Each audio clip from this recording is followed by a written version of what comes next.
Hello. Well, tonight we just had our premiere for Salahuddin, and this. دوستو آج کی اس video میں آپ کے تمام تر ڈاؤٹس کو ختم کرنے والا ہوں جو کہ آپ کو صلاح الدین ایوبی سیریز کو لے کر ہیں. یعنی اس سیریز کا پاکستان میں پریمیئر بڑے دھوم سے جاری کر دیا گیا ہے. کون کون سے اداکار اس پریمیئر میں آئے ہیں اور یقیناً یہ وہی اداکار ہیں جو کہ ہمیں اس سیریز میں نظر آنے والے ہیں. دوستو پریمیئر کی فوٹیج بھی آپ کے ساتھ شیئر کروں گا، لیکن اگر ابھی تک آپ نے ماجد ٹی وی کو سبسکرائب نہیں کیا تو جلدی سے اس چینل کو سبسکرائب کر کے بیل آئیکن پریس کر دیں. دوستو آپ اندازہ لگائیں کہ اس وقت کاشف انصاری کی محنت اور کوشش ایسے رنگ لا رہی ہے کہ پوری دنیا اس کو سراہ رہی ہے. صلاح الدین ایوبی سیریز کی شوٹنگ سے پہلے یعنی ترکی میں جہاں جہاں بھی اس کے لیے سیٹس بنائے گئے، کاشف انصاری ہمیشہ سٹاف کے ساتھ ہی نظر آئے. اور اس سب کے بعد بھی اگر آپ لوگ یہ کہیں کہ یہ سیریز صرف اور صرف ترکی کی ہے اور کہاں ہے پاکستانی اداکار وغیرہ وغیرہ، تو یہ مجھے لگتا ہے کہ ناانصافی ہوگی، کیونکہ ابھی تک پاکستانیوں کا اس سیریز میں نظر نہ آنا اس بات کا ثبوت ہرگز نہیں ہے کہ اس میں پاکستانی اداکار نہیں ہیں. دوستو اس سیریز کی کامیابی کے بعد جہاں ترکی میں اس کی اوپننگ سرمنی کی گئی اور آپ لوگ دیکھ سکتے ہیں کہ تقریباً سبھی اداکار موجود ہیں، کیونکہ یاد رکھیں کہ یہ وہ واحد سیریز ہے جس کے لیے پورے کا پورا سیٹ 2 سالوں میں تیار کیا گیا. یعنی ایک پورا شہر بنایا گیا، سلطان کا محل اور اسی طرح مساجد وغیرہ، دکانیں، حتیٰ کہ پورا گاؤں کھڑا کر دیا گیا.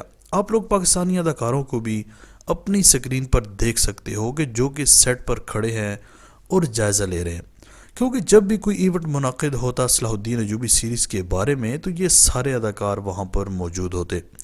دوستو بالآخر پاکستان میں بھی صلاح الدین ایوبی سیریز کا پریمیئر جاری کیا جا چکا ہے اور آپ لوگ اپنے فیورٹ اداکاروں کو بھی دیکھ سکتے ہیں کہ کیسے سب لوگ جمع ہیں.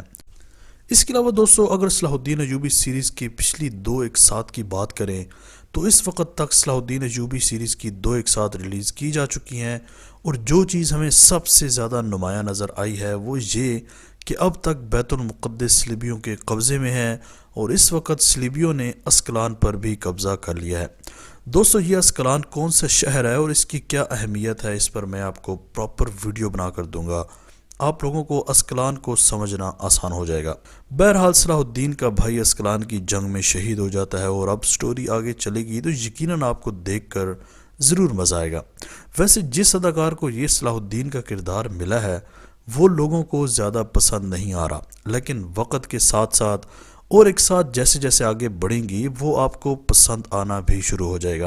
لیکن دوستو آپ کو بتاتا چلوں کہ اس سیریز میں صلاح الدین ایوبی کے کردار کے لیے 2-3 اور لوگوں کے ساتھ بھی ایگریمنٹس کیے گئے تھے، لیکن انہوں نے منع کر دیا، پھر اس اداکار نے فائنل کر دیا.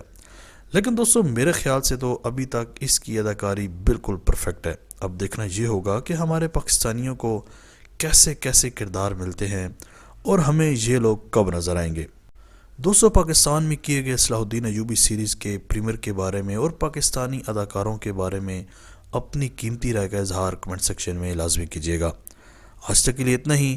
اسی طرح کی امیزنگ ویڈیوز کے لیے ماجد ٹی وی کو سبسکرائب کر کے بیل آئیکن پریس کر دیں تاکہ ماجد ٹی وی کے آنے والی ہر ویڈیو کی نوٹیفیکیشن آپ کو آسانی سے ملتی رہے. اگلی ویڈیو تک کے لیے اجازت دیجیے. اللہ حافظ.